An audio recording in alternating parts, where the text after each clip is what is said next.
Welcome to the February Superintendent Report. I'm Annie Funk, here with Dr. Ryder Warren. How are you? Annie, I'm good. How about you? I'm doing pretty good. How's the junior year going? It's pretty tough. AP classes, getting everything together. But I am so not sorry for that. That's good to hear. That's good. Yeah. What's your favorite class? And you can't say this one. Probably biology, maybe? Good. Yeah, it's Very pretty good. I love that. Yeah, science is my best subject, so. That's good. Yes. Good. Well, I'm glad things are going well. Yeah. So let's get started with the legislative session, which is currently underway in Austin. So can you just tell us a little bit about that? Annie, I can. Thanks for asking. I was actually in Austin at the beginning of the week. Was in some legislative meetings. Last week we did a Facebook Live, and the one subject was the legislative year. And we have, as a school district, Annie, our school board members have adopted about 19 to 20 what we call legislative priorities. And those are the things that are most important to us as a school district that will ultimately, what we think will best help students of the school district. School finance, testing and accountability, the lack of roads that we have in the school district, that's a huge one. And then we always talk about this, just the general safety and security of our schools and of our students and of our staff. So all those priorities, during the legislative session, I go to Austin, a lot of people, and that's why we did the Facebook Live, because we're asking a lot of folks, your parents, our supporters, our stakeholders, our community leaders, we're asking a lot of people to be involved in the legislative process. And basically that means directly communicating our needs to our legislative leaders. Northwest ISD has 8 different state leaders. We have 5 state representatives and we have 3 state senators, and we need them to know what our feelings are based on those priorities. And we need them to take action, and we need them to vote because of those. So this is going to be a very exciting year. There's a lot of support right now for public education in Texas. Now, Annie, I'm sorry to say that's not always been the case. We've not felt a lot of support from the state end for a long time, but this year we do. And so it's very exciting. Yeah, it's going to be very exciting to see what goes on behind those closed doors of the state capitol, which will hopefully eventually turn into really good bills that the governor will eventually sign into law. So speaking of the legislative session, what does a typical day look like for you? Annie, when I'm at the state capitol, I try to do 2 different things. I actually try to stop by all 8 offices of our elected leaders.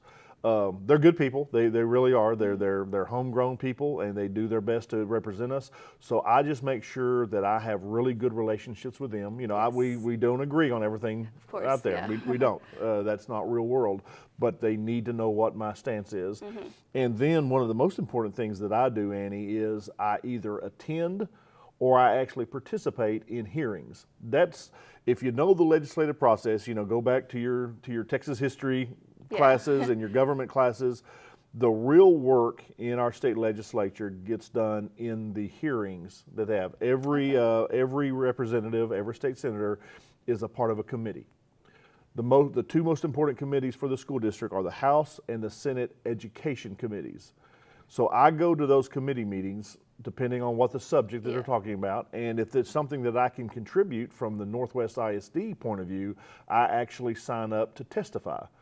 I'm either invited to testify by them, or I go through an open testify period, and it just gives me an opportunity to talk to them and them to know what's most important for our students of NISD. Okay, so circling into NISD, so the calendar is underway right now for next school year.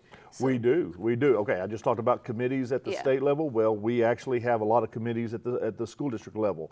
A lot of the work at the school district level gets done by committees. It's committees of teachers, of staff members, of leaders, of students. Students are on these committees, parents, community leaders. The committee has just done a great job for us to develop next year's academic calendar. Last night, our board, our school board, adopted it, approved it. So there's going to be some changes on this year's calendar. So a couple of them, and this will be for your senior year, right? Yes, my senior year. So for your senior year, we're going to start a week early. We're going to go August 22nd start Oh, date. okay. Instead of the last week of August, we're going to start the third week of August, which means you get it out a week earlier. That's always nice to hear. I knew you'd like that. And so we're going to do that. And we're also going to try something new, Annie. You know, when you're going through your classrooms and you're going through your classes during the school year, we are on six-week grading periods. Yes. So every 6 weeks, give a week or there, you get a report card, do that. We're actually going to a 4 9-week period. We've heard from a lot of teachers, we've heard from a lot of parents.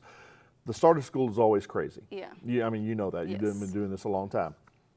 So we're going to try to kind of calm things down a little bit instead of trying, the most important thing that we do as school staff, we start our relationships with students. Yeah. Do that very first week of school and go through there. But we also start teaching, and then we start assessing you to see where you are. What did you lose during the summer? Yeah. To see where we need to take you by the end of the school year. And that's hard to do all in 5 or 6 weeks, the first week of school. So we're actually going to divide the school year up differently. We're going to divide it into 4 9-week periods to see if we can't be a little bit more efficient at the beginning and kind of roll with it through the end of the school year. So we may like it, we may hate it. If we hate it, Hopefully we won't it goes do it. well. Yeah, we do. We think it's going to go real well. The committee is very excited about that. The board was very excited about that. So that'll be very interesting change for us as we get into the new school year. Okay, great. So I know that the expo is coming up at the end of February. Yes. Can you tell me a little bit about the expo? Well, have you ever participated in the expo? Yes, I have. Okay. What did you think about it? I thought it was fun. I mean, it was back in like the 5th grade when I Okay, participated. well, good. But I had a good time. But you had a project. Yes. You did your research. Yes. And then you presented it. Yes, it was really fun. That's the expo, and I love the expo because we're showing off our kids. Yeah. I love doing that. Our students, but whether you're in our elementary, middle school, or high school kids, they have an opportunity to research a subject and create a project of their very own doing. And they do the work. I mean, you remember. Yeah. A lot of hard work involved. You do the work, and then you show off, and you do that. And so our community members and our parents really do love coming up there. And that's the specialness about being in Northwest ISD, is because we have so much talent. No matter how old our children are, there's just so much talent out there. And it's just, Expo gives us an opportunity just to show off, and I love that. The expo is February 28th at Northwest High School. Doors open at 5:30, and that's it for this month's Superintendent Report. Thank you, Dr. Warren, for stopping by. Annie, I enjoyed it. You did a great job. Thank you.